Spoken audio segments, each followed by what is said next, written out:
It is so adjacent that Ariel thought the main character's name was Romero. because I had gaslit myself so much. The secret is out, my love. No, but her father sucks. Ruined by shortbread, how the mighty have fallen. It was funny every single time. Ruined by whipped cream, how the mighty have fallen.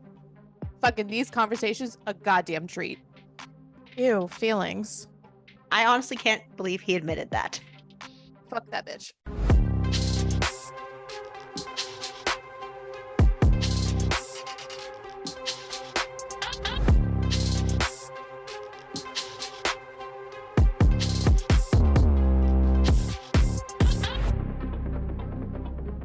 How are you?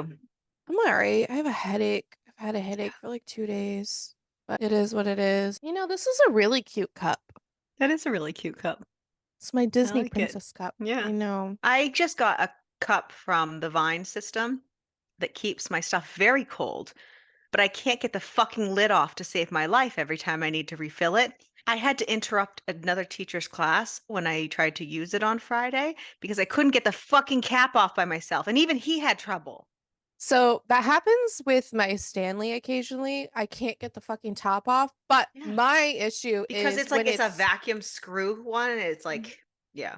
my issue is, and I tried like taking the straw out because I was like, maybe if I take the straw out, it'll let some air. No, what it is when it gets too warm, it expands, and then so I have a harder. So I had if ice in this cup. it doesn't even matter, I'll have ice in my cup too. But if it's too warm Huh. outside, it like heats Oh, the like the plastic humidity, and like, it oh, expands it, and so it's harder. So when it's in a cooler gotcha. area, it's easier to open, but when it's in a warmer So area, I like on struggle my in less. my third floor classroom that was fucking hot as balls, it probably, yeah. Yep. Yep. Set in front of like a fan or something, and then it might be easier. Dude, trust me. I have that issue all the fucking time. My And review I'll was sit like, it there. keeps shit cold and it's great, but I can't get the fucking lid off to refill Yeah, I feel that because that has happened so many times. It's so weird. Also, not working on a Sunday, I just woke up Right? and I'm getting paid for it because I put PTO in. Fantastic. I literally took this day off like 2 weeks ago Yeah. because we have that mug club party I got so later. confused too because it wasn't a Grace did Saturday. too. I got all my stuff situated. I got food. I got stuff. I got all my stuff situated thinking that you were going to be talking. Got my stuff here so that I could like have things to fidget with and put in my mouth and like drink so that I could keep myself quiet while you're talking and, engaged. But that's not what kind of day it is. No. No. So yeah, everyone listening, we're doing this on a Sunday morning, which is weird for us. Yeah. We typically do Mondays and Saturdays. Saturdays. Yep. Mondays for Um, specials, Saturdays for Mondays are yeah for me days and Saturdays for Ariel. And I took this day off for shits and gigs. I needed a day off and I have other things planned. And it just threw everybody off. Threw me off because I got yeah. up and I was like, what the fuck is going on? Why am I waking up now? My alarm went off and I was like, why? Why is my alarm going? I actually even set the wrong alarm and I set the Oh earlier one. no. So I slept a little longer. I just hit snooze a couple times. I think that irritates Spencer sometimes. He wasn't in bed. He was already up and out. He's not one of those people who can just like hit the As soon as the the alarm alarm goes and off, he feel has better. no. And I hit the snooze button about 7 times every morning. Between the hours of 8 and 9, my alarm is going off every 'Cause it minutes. keeps you from getting fully into deep sleep, but you're still resting enough to like enjoy bed. Sure, I'm just lazy and I don't want to get up. That's Yeah. mostly it. I'm so sick of Monopoly. I hate that event, so I barely play it. I hate the event. That's not even what I'm upset about. Oh, what are you upset about? I keep not getting any new goddamn cards. Yeah. Anywho, yeah, Not about Monopoly. not about Monopoly. Nothing to do with Monopoly, actually. He's got a monopoly in certain business aspects. Does that count? He's trying to, He's trying to get a monopoly in weapons. and he's trying to get a monopoly in women. See? We can see it's a stretch, but we can do it. If It is anything, we are quite a listen, stretch. if anyone has ever met us, we will We know delude how to stretch. ourselves. We know well, I don't know how to I'm terrible at stretching. We I am will not. delude ourselves. I can stretch. I did not make that sound weird. So, what did we read this week? We are reading My Dark Romeo, which is an enemies to lovers dark romance, I guess, part by Parker S. Huntington and L.J. Shen.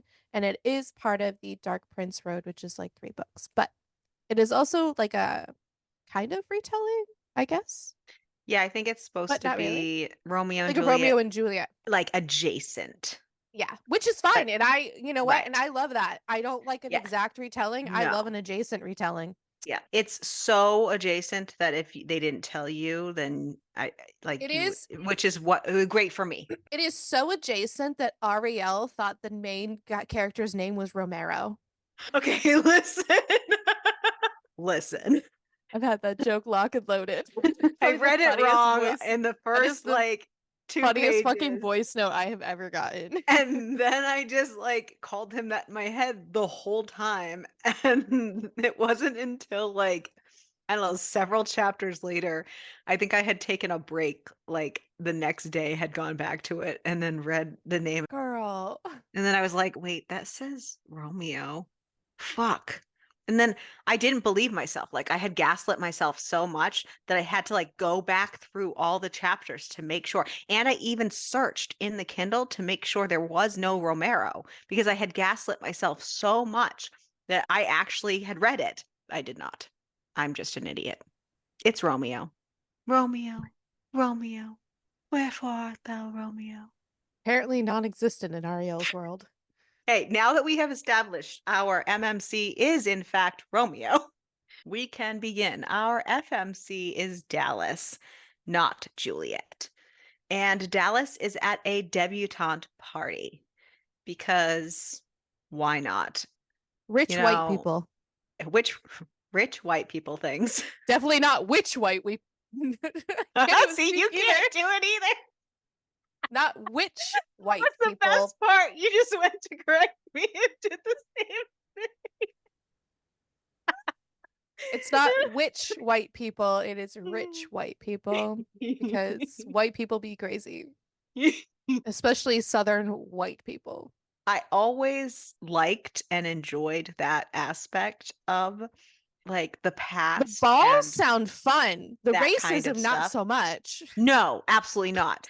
But I've always enjoyed that type of like knowing, I guess, settled and knowing that it is in the past. I've enjoyed reading about this type of thing, you know what I mean? Having the debutante ball, finding the suitable gentleman to marry off and to, you know what I mean? And Like a like, Bridgerton vibe. right, or like a Scarlett O'Hara, like, you know I what I mean? just I've literally always knew you were been, gonna go there. I know. It's a problem. But I think I'm happy with it because it's solidified that it's not a now thing because the me who I am now would never allow that shit to be a now thing. So I just like to read. Okay. Dallas is at a debutante party. Things in her area are very much stuck in the past, as evidenced by the ring on her finger promising her to someone she barely knows. The party is all abuzz over two very rich and handsome bachelors showing up from out of town. Dallas could care less, except their table seems to be the only one that has any shortbread on it. Dallas only came to the party and was convinced to come to the party for the food. There was quite a bit of people lined up vying for the men's attention, so Dallas figured she could squeeze through and snag a couple shortbread cookies and no one would pay her any attention. Wrong. Just as her fingers were about to touch the treat, the dark-haired one, Romeo Costa, speaks out. And you are? She introduces herself as Dallas Townsend and apologizes. He seems disappointed, like, you're Dallas Townsend? She confirms. He asks again if she's sure. So she's sarcastic back, causing them to bicker a little, making one of the chaperones of the event rush over and scold Dallas for speaking to Mr. Costa in such a manner. How unladylike! That's not the Chapel Falls way. She apologizes to the lady and goes to walk away when the man stops her, saying that he thinks an apology is in order. She's like, what the fuck? But he continues and says he apologized for doubting her identity, that he thought she would be different. She's confused, but says it happens and walks away. Later, after dancing with her approved list, because don't you know, Dallas turns to find Romeo practically scooping her up for a dance, whether she wants to or not. He tells her that the shortbread was delicious. She says she can see there's still some left. He offers to open a bottle of champagne to go with them. Dallas lets him know that she's engaged, just to be on the same page. He lets her know he had no intentions to get to know her. Romeo tells her to meet him in the rose garden in 10 minutes. She knows what this intention is. A last hurrah before she ties the knot. Dude, like for real? She's like, I don't even know you. And I don't even like you. Like, what the fuck? He's like, you don't have to like me for me to make you feel good. That he will bring the shortbread and that he wouldn't mind if she didn't bring her personality. And he takes off. Dallas reasons she obviously wouldn't let him take her virginity that she was supposed to save, but it's not like her fiance isn't lacking fun. Maybe she should have some too. Dallas meets him in the gardens, gobbling up the offered shortbread and then sharing the champagne bottle back and forth with him. He didn't seem at all happy to be spending time with her, which made her curious, but then he kisses her, pushes her up against a wall, and starts to tease her over her underwear. He seems to be not having a great time, like she is. So she stops and tries to question slash offer her boobs because she heard once that men liked that. Remember, she's has no concept of any of this. He says he prefers his things in private, and then what she thought was a wall was actually a curtain that collapses, the party guests getting the whole view on display. I would die. Right? The crowd erupts in gossip and whispers at once. Dallas spots her dad in the crowd and tells him, it's not what it looks like. Romeo says it's exactly what it looks like. The secret is out, my love. Mr. Townsend is like, I'll kill you, joining them away from the crowd. Romeo says, I see we've reached the bargaining portion of the night. You break it, you buy it, right? I'm willing to buy what I've broken. Mr. Townsend tries to argue that a few kisses doesn't mean anything. Romeo says the world will buy his version. All you can do is negotiate now. That Madison, the betrothed, won't want her now, especially since they are bitter business rivals. Dun dun dun. More to the story. Dallas realized this entire thing was planned just to spite Madison. No! In her defense, she has been so sheltered So sheltered. that she doesn't believe that this is a thing that could happen. So I Yep. get it. It's funny because in the beginning, when he was like, Dallas Townsend, I actually thought at first that he might be her fiance, but she said she already has met him. So I was like, that can't be. Like, is it her father pulling a fast one on her? But, No, but her father sucks. right. Dallas speaks up and says, I don't want to marry you. Romeo says the feeling's mutual, yet tradition is tradition. Say hello to your new fiance. And he takes her engagement ring off her finger and tosses it into the crowd, who is straining to hear and learn what is going on. Mr. Townsend says, let's discuss this away from prying eyes, and tells Romeo to come to his house. As Romeo walks out, he says, ruined by shortbread, how the mighty have fallen. Honestly, such a great fucking line. It That should would be be how I would go.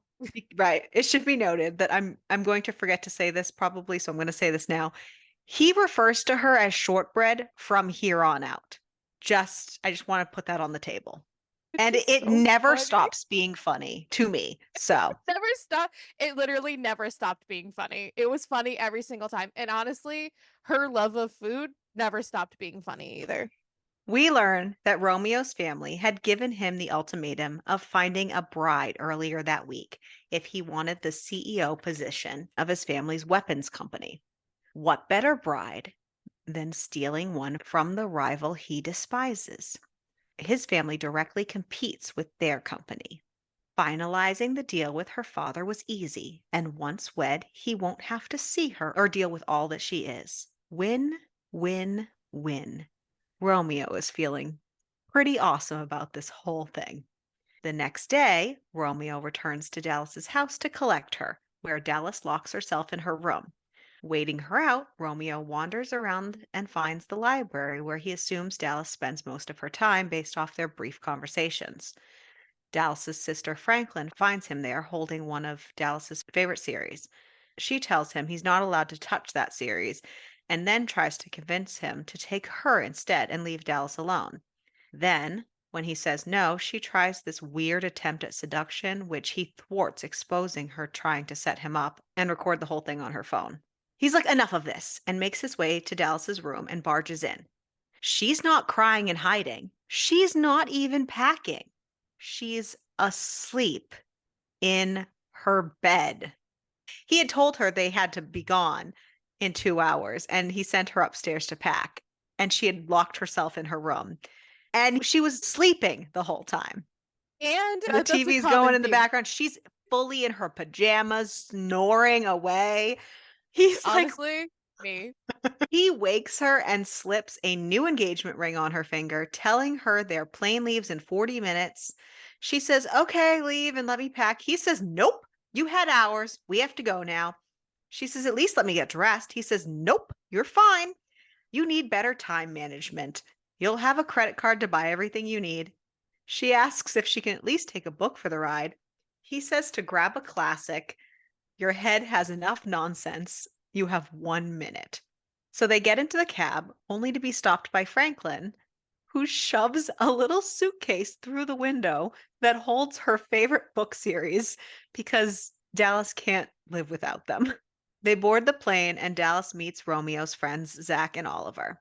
Oliver was the other one that was at the debutante party with him.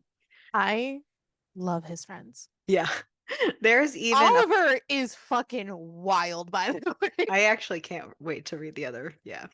There's even a platter of shortbread out, which everyone but Dallas seems to find amusing.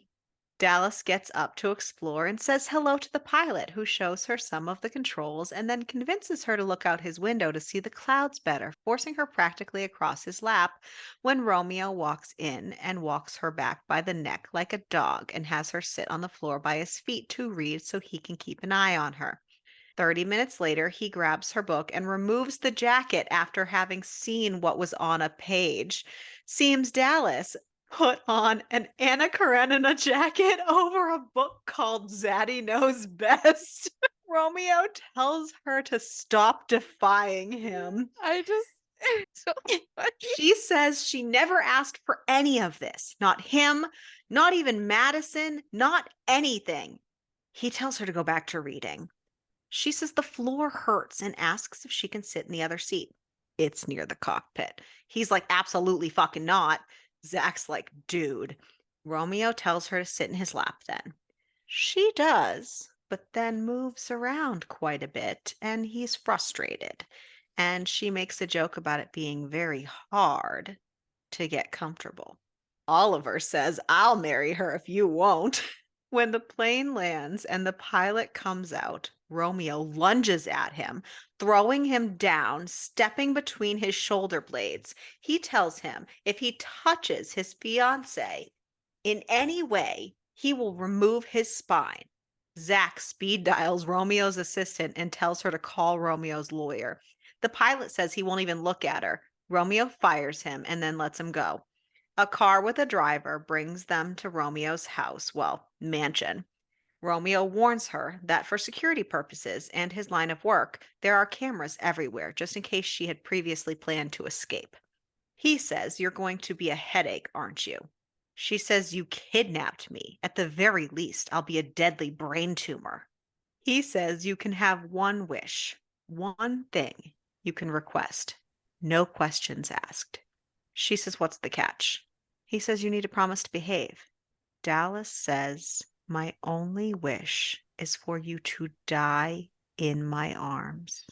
I want to watch you suffer for all the suffering you did to me." He just tells her to pick a room. She can pick any room besides the master. That one's his. He says he's going to work and then leaves her on the steps. She's like, just peace out. Bye. She's like, what the fuck? She chooses the bedroom furthest away from the master and manages to sleep an entire day. She's woken by heavy knocking. A man comes in and introduces himself as Vernon, the groundskeeper. He gives her a rose, a passion he's been working on, and tells her this rose can live for 6 months without sun or warmth, the perfect amount of time to fall in love. It can survive the toughest conditions and still flourish. Maybe you can too. He tells her to take care of the rose and leaves. She heads into the bathroom, filling a container of water for it. After exploring a bit, her stomach reminds her she hasn't eaten in almost 2 days, so she makes her way to the kitchen. She finds a pot warm on the stove, only to see Brussels sprouts and plain chicken breasts inside. She's like, ugh, and is surprised behind her by the chef asking if the food isn't good enough for her. She's teasing, though, and they laugh, and I Dallas was so concerned that that was gonna be, like, so bad, but then, like, when they start joking, I was like, "Okay, this is fine. This is great."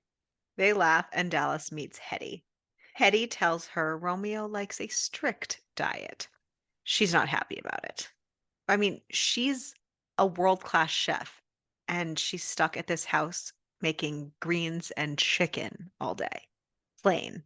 Dallas asks if she'd be interested in making something else, something like truffle fries, bacon wrapped pork roast, candied yams, and monkey bread, for example. Hetty says, let's do it. They cook and chat, Hetty asking, so who exactly are you? And what are you doing here? Nice, Romeo. Real fucking nice. And then they eat a I delicious meal. I just like that she was so ready to just prepare all this food and then was like, "So who are you?" And why are you in this house? Like, Yeah. So funny. ah. For the next couple days, Dallas spends her time being messy, eating, and snooping. She also refuses to change on principle, even though a credit card magically appeared on the counter for her. Dallas is awoken from an evening nap by Romeo and two lawyers standing over her bed. She gets up and gets a drink from the drink cart, causing more disdain on purpose since she doesn't really drink. He tells her to clothe herself. She reminds him she has no clothes. They were in such a rush to be together. He mentions the card he had sent for her. She says she was too busy pining over him to use it. The lawyers excuse themselves. He tells her it's time to sign the prenup and that they are going to his parents' house to meet them. And she has to pretend to be civilized. He pours her drink down her chest, practically making her nightgown see through, and teases her nipples while calling his assistant to get her clothes. He tells her to behave tonight if she wants more, that they need to find the lawyers his patience is wearing. He's a little hot and cold. You think? They take care of the prenup, and Dallas manages to find something to wear out of the more sophisticated, mature looks the older assistant brought. They head down the street to Romeo's parents, and Romeo is pleasantly surprised at how well Dallas does meeting everyone. Even Bruce, his dad's bestie, who Romeo hates, and the feeling seems to be mutual.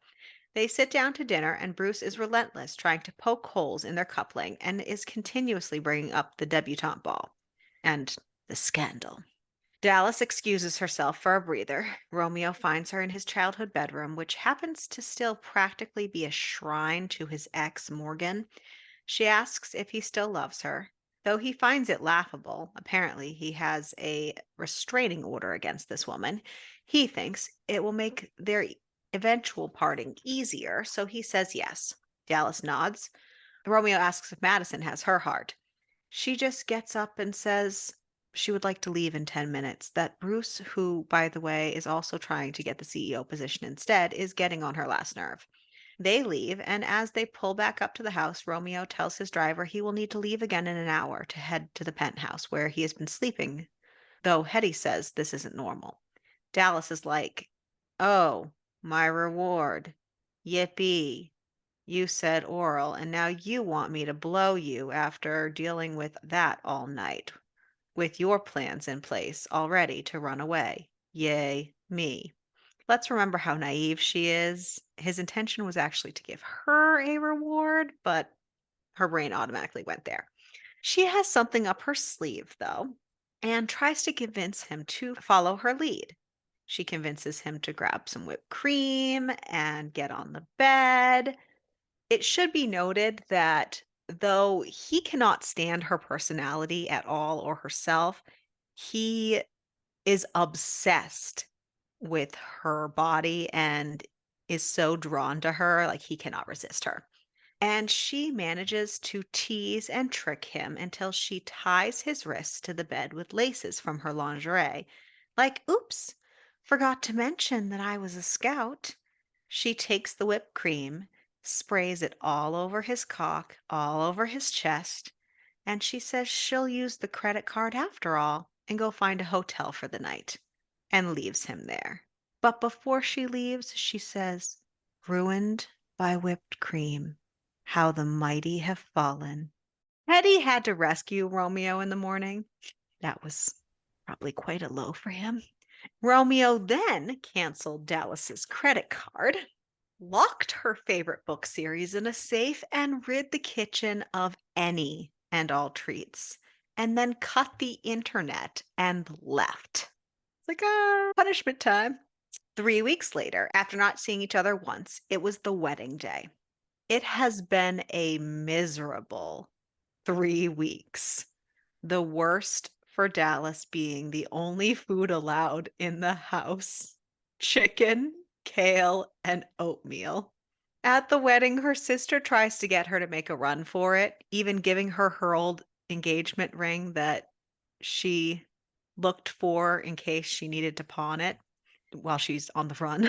But Dallas is nothing but loyal to her family and a dutiful daughter. When she gets to the altar, Romeo warns her not to pull anything, or he will destroy her, and then they say the vows, and he makes quite the show of possessively kissing her. He asks her how life is away from civilization, and if she has learned to make fire with rocks yet. She pulls out Madison's ring that her sister gave her and says, "Maybe you need better cameras, that the fire didn't come from rocks while he was MIA." Oopsie. Maybe she shouldn't play with The fire. bitches. She's I was just gonna say that yeah, bitch is not ready playing for it. with fire. Yeah. They head to the reception part, and Dallas joins her family to tour and thank the guests until she gets to Madison's family, who she can't bear to look at. He tells her to look at him, not to think he's mad, that they weren't really together, and says, "Come with me." He gets her a plate of desserts. She tries to apologize to him. He says, "Don't. You chose him. I accept that." And she's like, "I didn't choose him," and tells him the whole story. He asks, "Are you sure you don't want to stay married to him? Because I think there's a way to take him down." He says, "Keep an eye on him and then call and they'll meet up to discuss everything." He's going to try to use her as a mole for him. Sneaky bastard. Romeo finds them, saying, "Doesn't this look cozy?" and threatens Madison away from his wife. Madison tries to be like, "Your wife? With how you've treated her?" Romeo reminds him that every party they've gone to, Madison has not been shy to get his dick wet. He says Dallas and him had an arrangement. They didn't. Romeo asks, "Will that be their arrangement too?" Dallas says, "No, you don't deserve it." Romeo signals Madison away with more threats and makes it clear to Dallas that if he touches her, he's broken. He lets her know that they need to leave, that they have a plane to catch. They have a plane to Paris leaving, and they need to have a public honeymoon. They gotta look good, don't you know? This is all Well, for, yeah. to get his CEO position.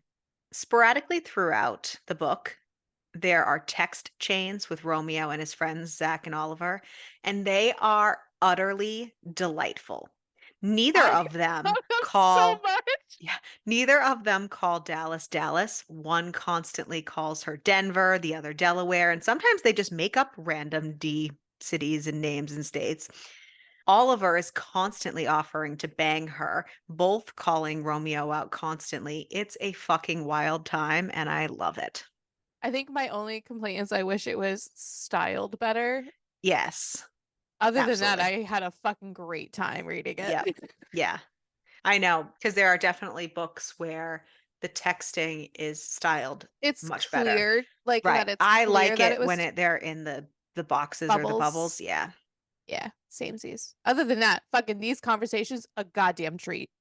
But I also noticed that the art on the front of the covers was really, like, pixelated and blurry, so I wonder if they had trouble with some of that, like, adding things into it. I'm not sure. Maybe. Anywho, Dallas decided to get shit-faced on the way out of the reception, so by the time they were in the air, she was ready to be sick. With the alternative ruining the plane, Romeo helps her to the bathroom to puke and freshen up, and then tries to ignore her. Dallas, who is still pretty drunk, climbs in his lap and tries to convince him to make out and that maybe an orgasm would help her chill out and sleep. He asks if she's ever even had one. Dallas says she thinks she might have had one by accident one time. Romeo says she's too drunk and he's not drunk enough. He tries to get her off his lap. She tries to encourage him more until she just falls asleep mid thought on his lap. And she starts drooling on him. On his neck, yeah. When she wakes up 4 hours later, she scrambles off, very sobered up, horrified to remember rubbing herself on him. Telling him she should probably get checked, he assures her she's fine, that it's been quite a while since he's been with anyone. She's surprised, asking if he truly plans to be faithful in this marriage. He says a hole's a hole, might as well be one of yours. Charming. She likes the fidelity bit, though, and starts to show interest again. Hey, listen, if she can use it to her advantage, let's do it. He tells her to get back on his lap and to take off the sweatshirt she put on as clothes after her shower. They kiss, and he teases and sucks on her nipples when a pilot appears to say they'll land in 15 minutes. Romeo just says, "Nope, fly around for another hour. I'm pleasuring my wife." And so he continues playing with her, edging her for that extra hour. When they get to the hotel, Romeo lets her know he has back to back meetings and then he is eating with a friend. Basically, you're on your own happy honeymoon. He asks for her phone number though, because yeah, this is the time. He doesn't Now want her to is the get lost. time. Right. Yeah. Now Like is the time. It's on so their fun. I'm like, honeymoon. guy. She gets dressed and while he's in the shower, snags one of his credit cards from his wallet and takes off, shutting her phone off too. Dallas goes on quite the shopping spree, spending almost $700,000 and heads back to the hotel to a very mad Romeo. He asks where she was. She says shopping, of course, with all her bags. He asks somewhere discreet so you can meet with Madison. She's confused. He doesn't buy her confusion. Apparently, Madison checked into the hotel 2 suites down from theirs. Romeo follows her to the bathroom and crowds her against the counter, saying, "Maybe I should take your virginity before he can get to it." He kisses her hard and then gets on his knees, hiking up her skirt and shoves her underwear to the side and dives right in, stopping to double check with her that she didn't already give it to Madison before continuing. "I bought the cow, only fair I get the milk." I had to read that, so now you all have to experience it too. Just there you go. The beautiful misogyny. Yeah. He brings her to orgasm and tears her hymen with his tongue, which is that even possible? I didn't think that was possible, so I was confused. At first, I thought How it was like fucking his long is finger. his snake tongue? I don't know. I don't I think that don't this is know. possible. I have severe doubts that this can be a thing. Yeah, I I would thought like the logistics tested. I had to re I had to reread it because I was like, maybe he put a finger in there and Yep, that's what I happened. also had those thoughts and I No, also had to reread it. no. That is not how it was portrayed. Absolutely not. We interrupt this broadcast with a special message for you. We are fucking idiots. And we looked into this. Thank you to the American public education system. We are all about education here on the Smutty Book Club. You can indeed break a hymen with your tongue. So technically, the hymen is located at the vaginal opening. And yes, technically, you can. I thought that it was a lot further back in the vagina. So here you are. And now you are all educated on the hymen. You're welcome. He puts his phone to his ear, asking someone if they triple checked, and then tells Dallas to wash up and get dressed, that they're leaving.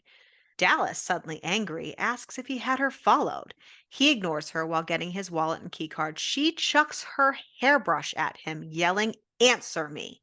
He turns around to her immediate apologies, and he makes it very clear to her that he will not allow her and Madison to destroy him, since she already told him that they were conspiring, and not to confuse what just happened for affection. He doesn't care about the shopping, but if she shuts her phone off again, she will be punished. And finally, they are not to lay a hand on each other without consent, including objects. That his work makes her turning off her phone dangerous. Never mind her already questionable life choices. She says this marriage wasn't a choice. He asks if it's really so horrible. Dallas says, yes, the entire thing is whiplash. He proposes a truce. That they have a reservation for dinner, that they can both talk and listen about what they want and what will make this marriage easier. After they order, she starts by saying when they have kids, she would like to raise them.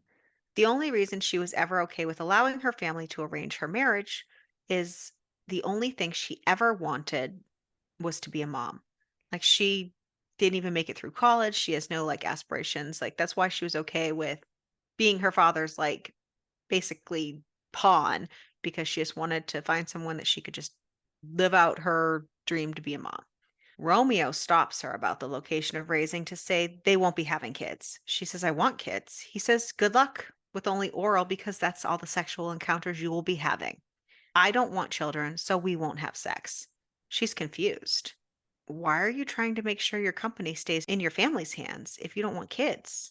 He says to run it into the ground. So that's lovely. When they get back to the hotel, Madison is sitting in front of their door. He gets up and asks Dallas to talk, saying they need closure. Romeo grabs him, taking a check out of his wallet, and says, that's all the closure you're getting. Madison asks what it is. Romeo says, settlement for when I break your nose, and hits him hard doing just that. Dallas is realizing she's collateral for Madison's revenge, not a partner, or he would have never put her in this position.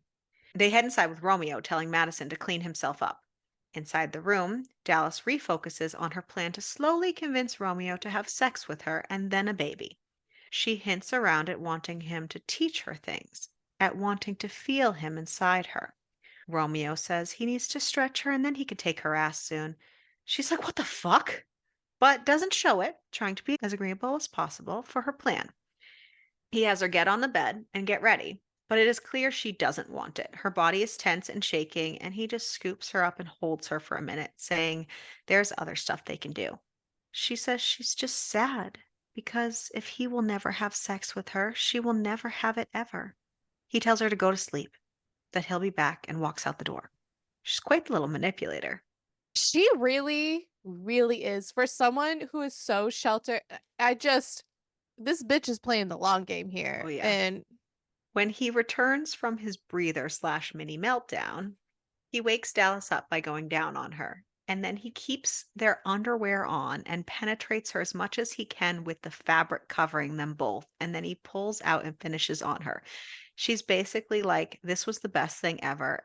And he's like, "It will not happen again." And she's all like, "Sure, buddy." Yeah, he I was spends the also like, sure, buddy. yeah. Yeah, he spends the rest of their honeymoon fucking her wrapped in fabric until he pulls out to come. Not sure why this makes more sense to him than condoms, but yeah. Yeah, because I feel like Yeah, I there's more of a chance she could get pregnant from huh with that fabric. than Yeah, the yeah. condom. Uh-huh. I don't know. Maybe he's He I just don't, I needs don't to know. his brain, he's just trying to work his brain around things. Yep. He's trying to really rationalize this in his head I know. and, It's a ugh. psyche problem, not like, yeah. He realizes that when they return, he needs to keep his distance or there's a chance she will get what she wants out of him because he's becoming so obsessed with doing this with her. When they return home, he tells her he's moving out. Work is hectic and she's a distraction, that he will try to pay a visit over the weekend and leaves. Nice, dude. Nice. Over the next 4 days, Romeo watches Dallas on the cameras while she eats, reads, and visits with family and spends an absorbent amount of his money. She literally just took the make his pockets hurt Oh, yeah. real good. Oh, yeah. But on the fifth day, suddenly his driveway is lined up with so many cars, three of which happen to belong to Madison, Oliver, and Zach. Someone's throwing quite the party. Romeo rushes home. It takes him 8 minutes to find somewhere to park at his own house. The party is hopping. He finds Dallas in her room with a weepy Madison's head in her lap. Romeo is like, what the fuck? Dallas is smug. Madison says they were having closure or maybe working things out. Romeo lunges for him. Oliver and Zach come in and pull him off. Madison is all like, I should sue you. And Romeo says that then he would sue for what Madison did to him, that Madison knows. Do we know? I don't think so. I don't think that was ever. Anyhow, Oliver hauls Madison out. Romeo asks Dallas what she has to say for herself. She says she didn't know so many people would show up. She thought people avoided Romeo. He's like, yeah, and inviting every person blacklisted is an innocent mistake. She's like, I didn't know what kind of list that was. It was just a list of people. You don't tell me anything. How am I supposed to know? She starts listing off things she doesn't know about him that are all popular security questions. And he's throwing out answers. And Zach is like, dude. She's like, so you can enjoy my party? But what's going to happen when he cuts the cards again? Don't ruin my hustle, Zach. That's great. Romeo tells him to get out. He tells Dallas to follow him and he leads her to his room where he tears off her dress, takes himself out, and tells her to get on her knees. Dallas has no time for first times and being shy and dives right into play. He moves her to the bed and fucks her face. When he finishes, he tells her congratulations that she got his attention. He will move back into the house to make sure that it stays standing. Wild. A few days later, Romeo needs Dallas to attend a gala with him. She's not interested, so he uses the menu to convince her to go. I mean, the way to her is with food, That's how you would get me too. right? He had hunted her down at a bookstore and offered to buy the place to get her to hurry up so that they could go to the party. She puts her books back and he's confused. She says, if you intend to purchase the place, I can no longer shop here. I don't want to give you any business. She does not want to spend his money at his place, you know.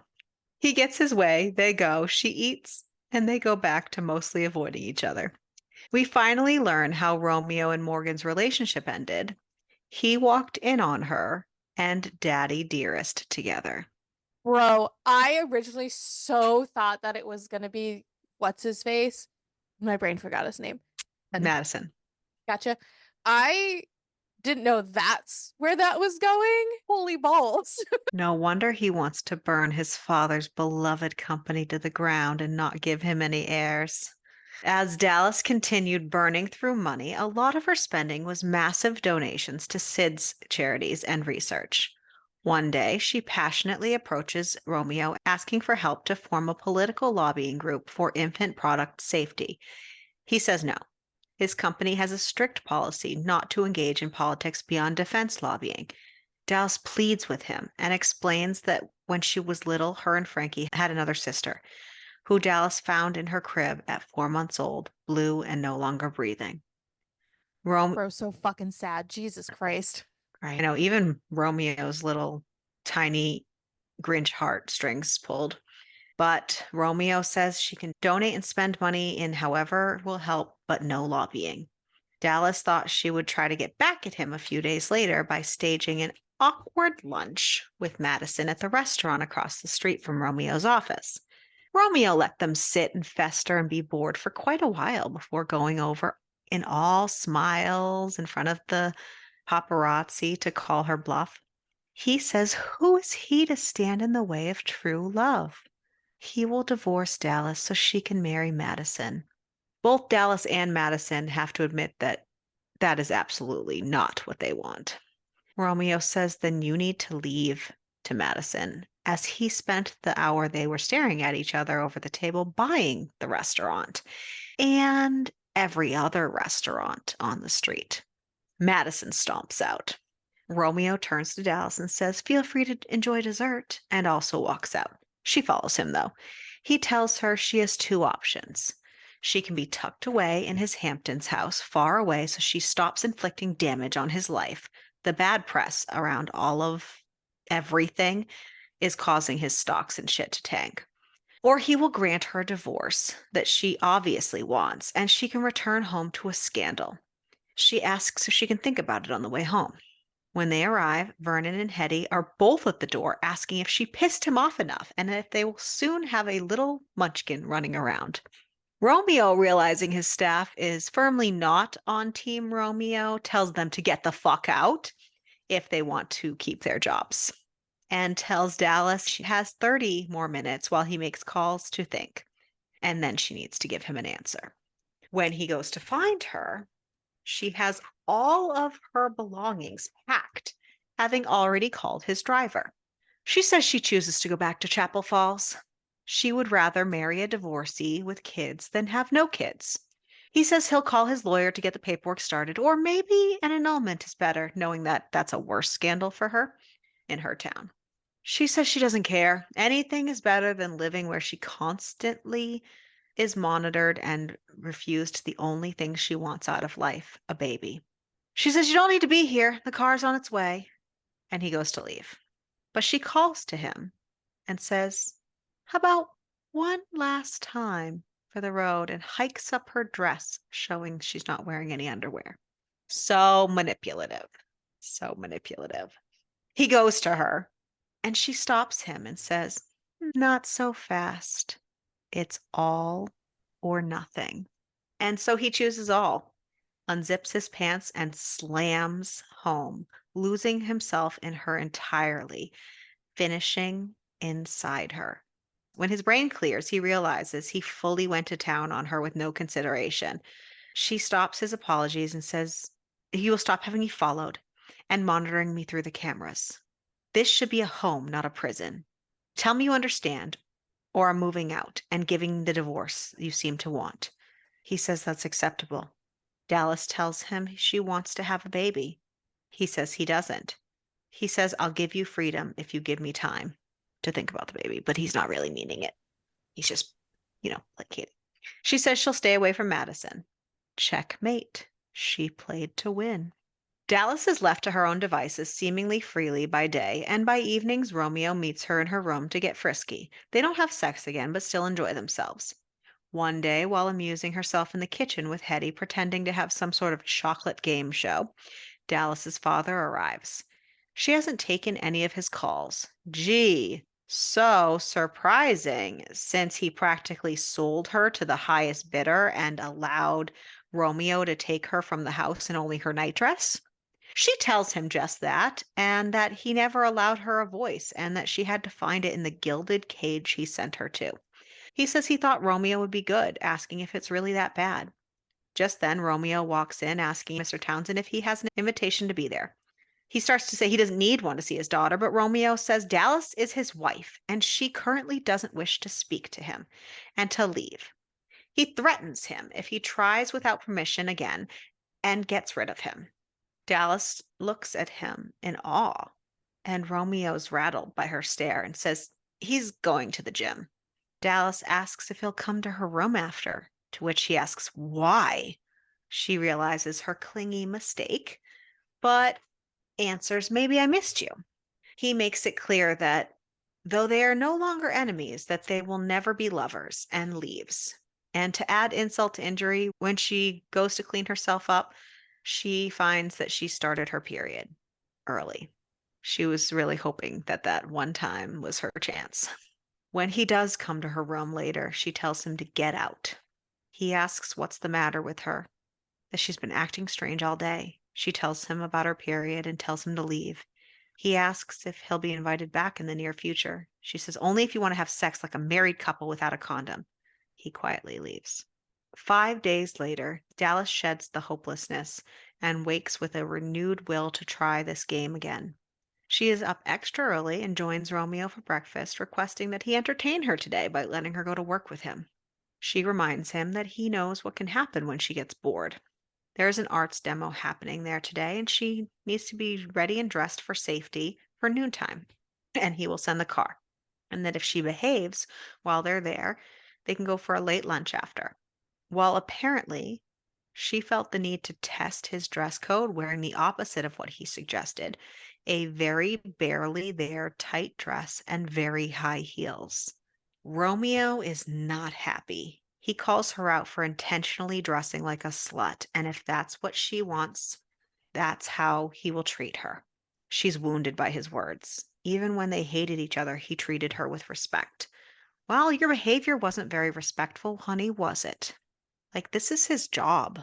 You're Yeah, playing games with she it." is really pushing the fucking boundaries. Yeah. Romeo's father calls her over, saying they're about to start. She hurries over, and Romeo Sr. tells her all about the demonstration, all while Bruce trash talks Romeo, who seems to have disappeared.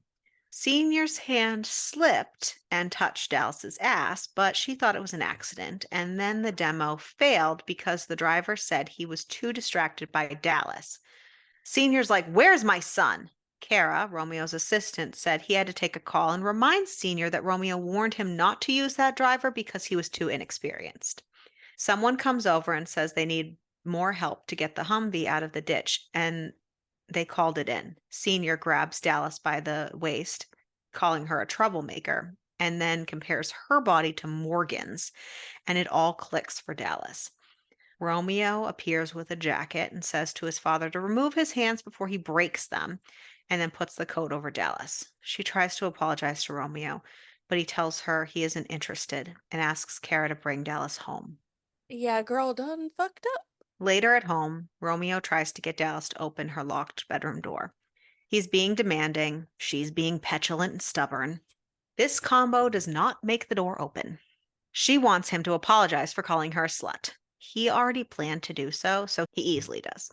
She says her other condition to opening the door is Romeo needs to tell her about his father and Morgan. She says she wants to help him, that somewhere along the way he decided hate was more worthy than love. But he's running on the wrong energy. Love always wins. He tells her to open the door. She does. Romeo tells Dallas how he met Morgan 10 years ago when he was 21, how she was a nobody in his father's world, so his father warned him to have his fun but not to let it get serious. Morgan latched on by acting like a trophy wife when they weren't even engaged. She made it clear that that needed to be rectified. Because his parents didn't approve, he bought a ring with his own money. Morgan still said yes, but made it very clear how unhappy the ring made her. She also resented him starting full time at Costa Industries while continuing on at school for his master's. They drifted apart, but she was happy spending his money. After he finished his master's, his father told him it was time to break it off with Morgan and find a real bride, or his dad will do it for him. A few weeks later, Kara urged him to go home, and he found them together. His father didn't even pause, just told him this is what happens when you choose a working class girl. She'll always choose money over you. Morgan was also allowing Madison to pay her to give him info on Romeo the entire time. So that was fun.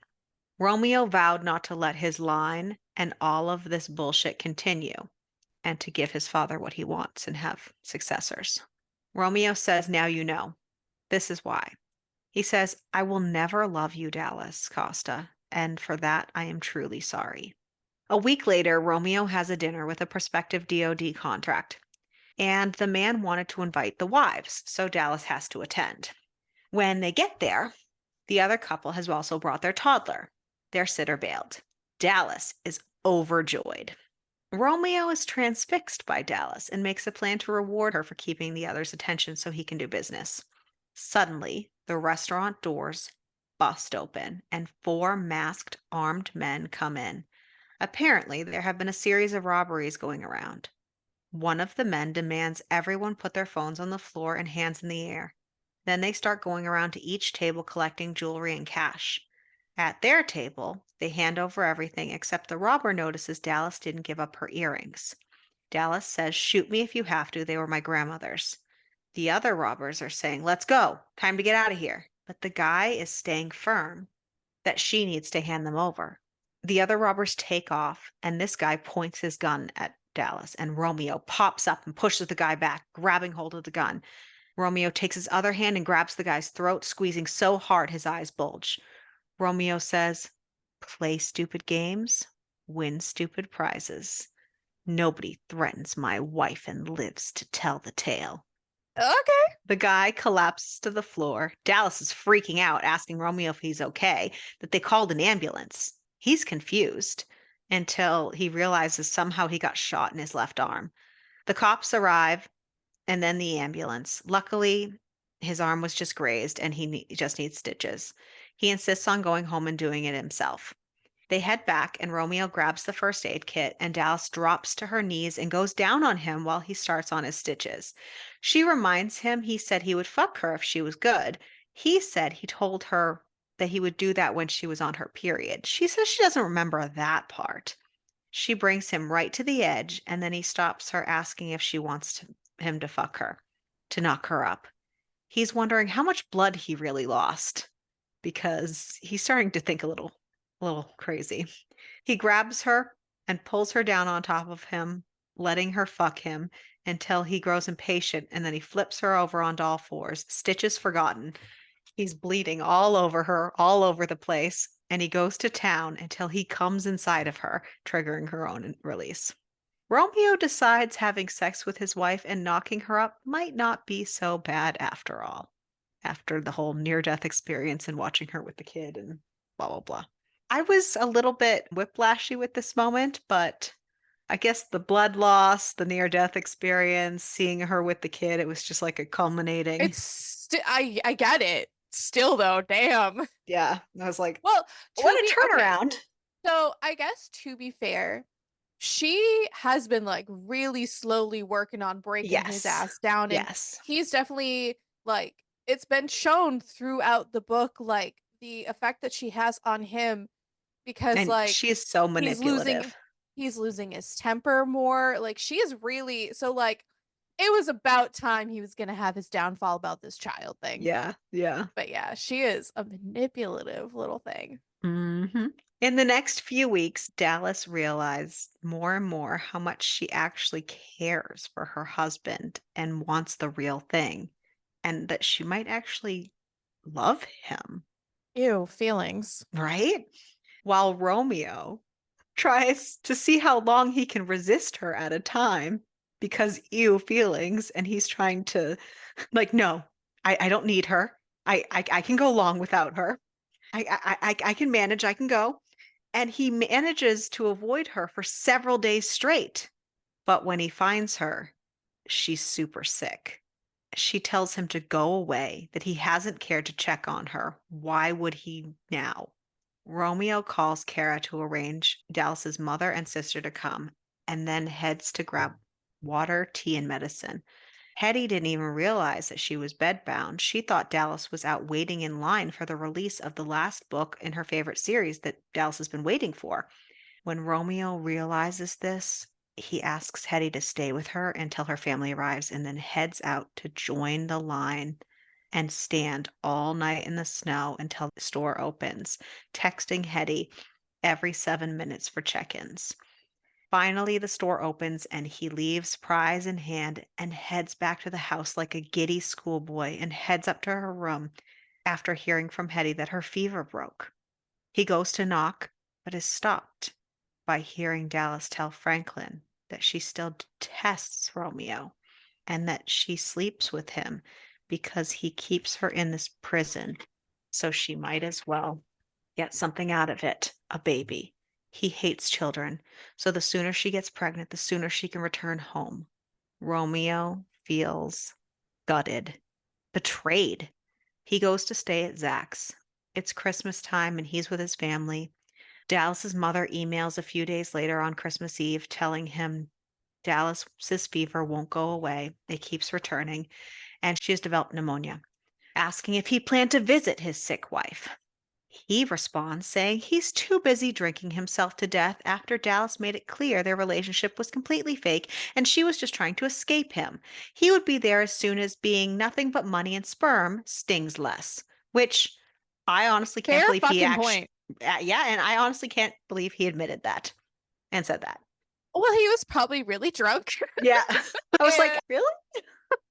she's honestly pushed him so fucking far at this point. And like, he did this so super sweet thing for her. She doesn't know about, and No. like, and that's the definition of if he wanted to, he would.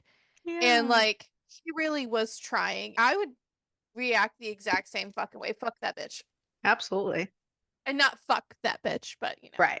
Apparently, this gutting has made him realize that he had fallen for her sometime during all this. Drink after drink, he realizes everything and how far he actually has come. He was even breaking his no baby vow for her. Like he had even sank that far. He made so many concessions for her and she just was like, great, and then just Yep. didn't do any. Yeah. He wakes up on Christmas with a text from Frankie saying they're leaving the next day. He better be there to take care of Dallas. He arranges for Hetty and Vernon to help and ignores all calls from the Townsend women. Only when the time comes, Hetty and Vernon are still late getting back from their holidays due to snow. He rushes to the house because she's all alone. She tries to tell him to leave her alone since he's good at that.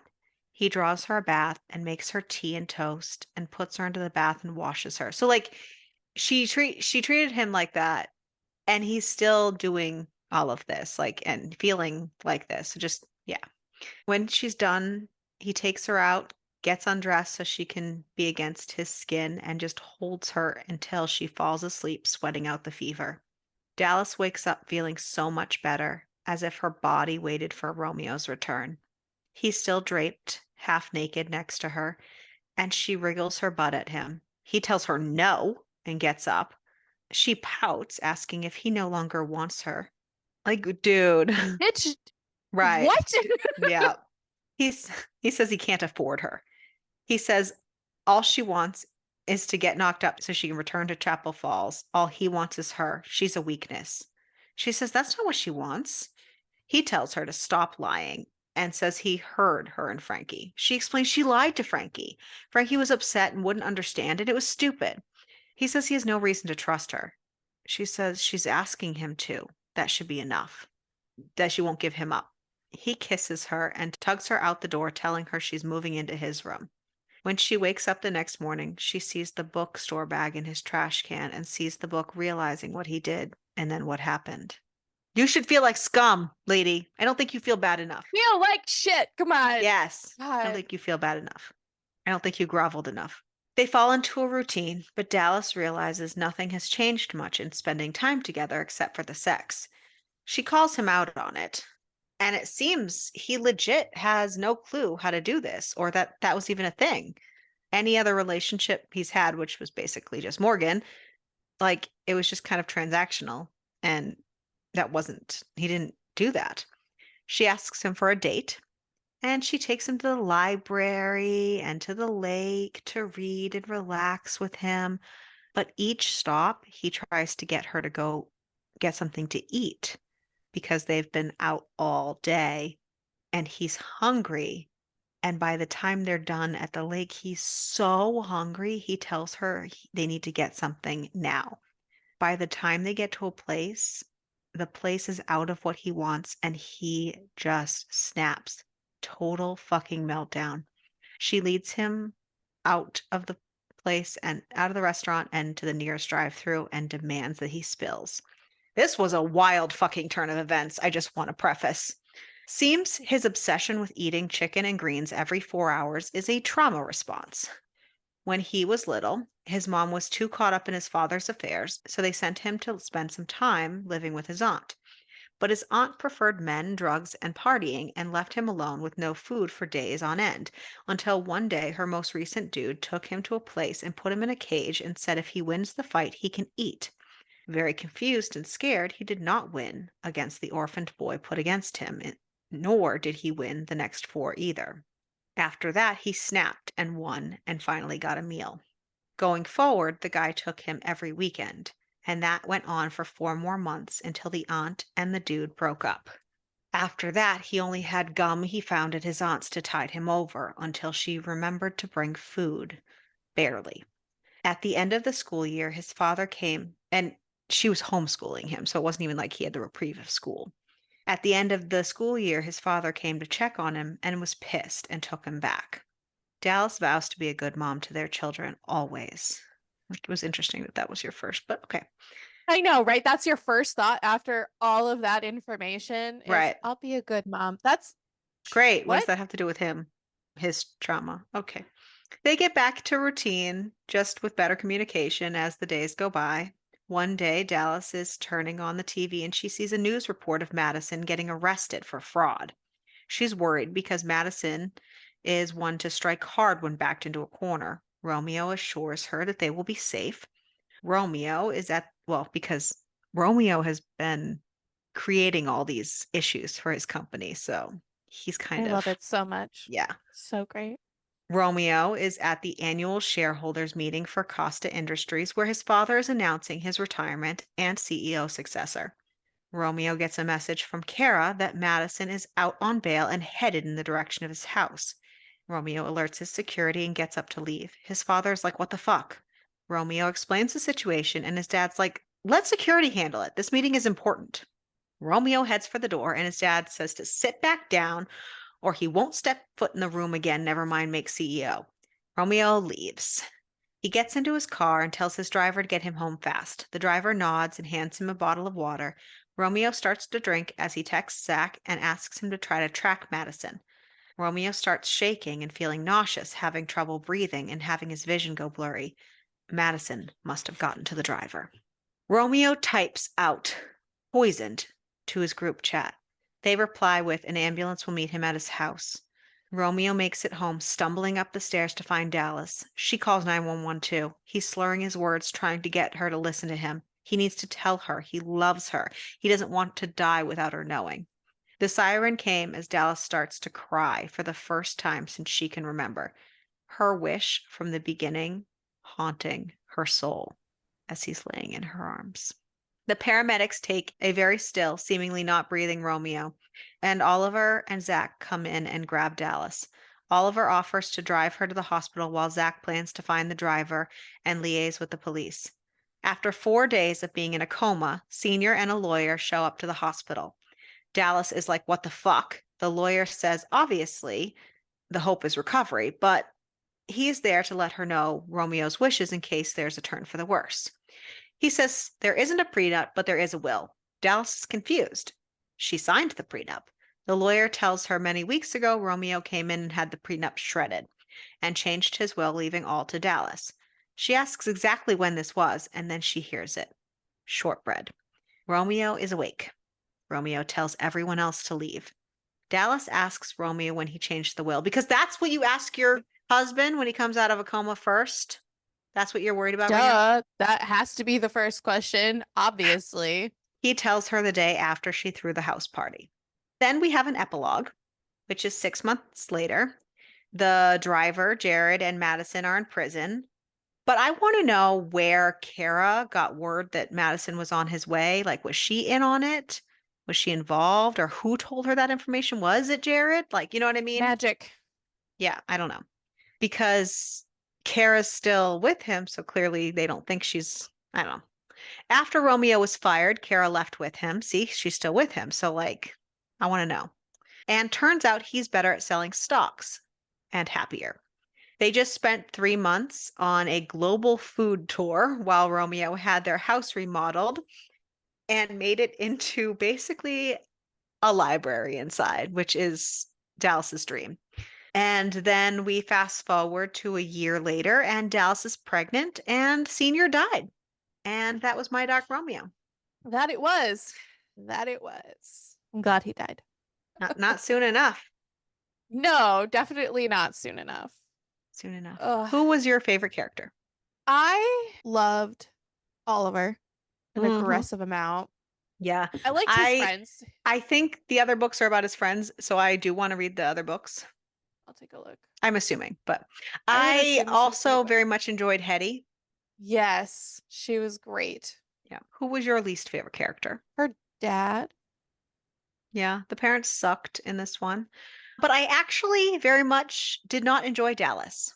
I was hit or miss with her. Okay, it wasn't all the Ha time. no, so half the book I fucking hated her, and the other half the book I really liked her because she was very funny. She's And oh, like she was very amusing, especially like the banter back and forth. Absolutely. she just Just did some very questionable things and yeah, made some and very she weird was choices. so manipulative. She just made me feel so bad for Romeo the entire time. Yes. I do agree too, if I'm gonna go off the not the parents. Yeah, Dallas, it sucked. It was hard because like some of I it I'm know. like, oh my God, I could be that But I person. think And then that's the why other I times I was like, disliked her oh so much because she just sucked so much in so many ways that she was so inconsistent in like, do I like her or not? yeah. What do we got? So Amazon gives us a 4.3 and Goodreads gives us a 3.8. Where are you sitting? I actually really enjoyed it, so I was Hmm. gonna go with a 4. I also gave this four I stars. I enjoyed I this. liked it. I There was a couple laughed. things where I felt like we missed a couple like tie-in pieces, like, oh, what happened here? But nothing Yeah, major or crazy. But I very much enjoyed it. It had a lot of stuff packed into a 300 and something page book. but it didn't feel for me, it did not feel like it was drag. Like I No, felt it no, was no. I meant like it perfect. was so Oh yeah, packed, yeah, like yeah. full of like it wasn't like things were like dragged out. There was constantly stuff going on. Yes, which was really And nice. the characters were interesting, and because sometimes when you have two different authors, sometimes there can be a funky disconnect. I forgot that there was two authors, to be honest. And that's exactly in this book. You kind of forgot that, which was nice. I enjoyed this one, and I do want to read the next one. Samesies. Love Cucumber. it. I think that Mm. would be one of my only complaints was that there wasn't much. Yeah, I think that was where I was gonna go. So there really wasn't much. I No. don't know For all that they what number talked to put about him. it, there Yeah, wasn't much. I'm going to go with a two. I'll go with like a 2 or 3. Yeah, Survivability. I'd be fine because I wouldn't be as manipulative, but I'd be fine. My dad probably would have killed me long before anybody else did because I'm of how sorry, mouthy. somebody wants to marry me and then leave me to my own devices with a credit card, a never-ending credit card, and then Hell leave me yeah. alone? I'll spend Sign your me money, the fuck up. right? Thank And he's you. hot. Sure. And he But doesn't want kids. I'm here for it. bye. Bye. Thank you. Okay, thanks. Bye. And it's so funny because he was so willing to let her go back to college and like get her degree. And she goes, I don't want that. I'd be like, okay, you're gonna pay for this shit? Hell yeah, let's go. Like Yep. he gave her so much freedom over like I really did what enjoy her him as a dad. character. I did too. He was great. I liked him a lot, Yeah. which was good. He Yeah. deserved better. He deserved a better FMC. Yeah. Yes, I agree. Well, we have one more book to end the month. Yes, we do. And then it's party time for us Na, na, na, na, and for na. you For me? and for us in Oh, general. I It's was like, party time and for for me? everybody. So we don't have to spin a wheel No. because it is the last book on our wheel because we have so many things happening for October, November to December. They're surprises. You're welcome. And We have fun apparently, stuff. we had to go out with a bang because the wheel decided to save this twofer, this duet, for last. So this is the Possessing Her duet by Morgan Bridges. The first book is called Once You're Mine. So what I'll do is I will just read the blurb for the first book and we will go from there. We are reading both books. We're going out with a bang before we start our crazy end of the year extravaganza. Yes. And the reason we're only reading the description of the first one is because we don't want to give it away. And we don't want to be Because spoiled we either. we have made that mistake before. Yes, and we don't like to be spoiled either. Murder brought us together.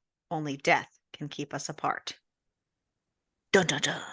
Callista belongs to me. She just doesn't know it. The first time we met, I wanted her. The next time, I was obsessed. I watched her. I followed her. It only deepened my need to possess her. Once she's mine, I'm never letting her go. Hayden Bennett is a monster, in and out of the courtroom. Unfortunately, I need his help. What was supposed to be a simple transaction turns into something else, something intense. He's always there when I need him, but I don't know if trusting him is a good idea. That's literally all we get. Once Your Mind contains explicit sexual content and a morally gray hero that's over the top jealous slash possessive, a stalker who falls first and harder, and is willing to do whatever it takes to have her. That's all we got. So join us next week as we go out with a bang for a duet. And then next month for October, we are bringing you all the Halloween vibes and all of everything that Spooky October season. season brings. Yeah. Make sure to keep reading. And keep it smutty.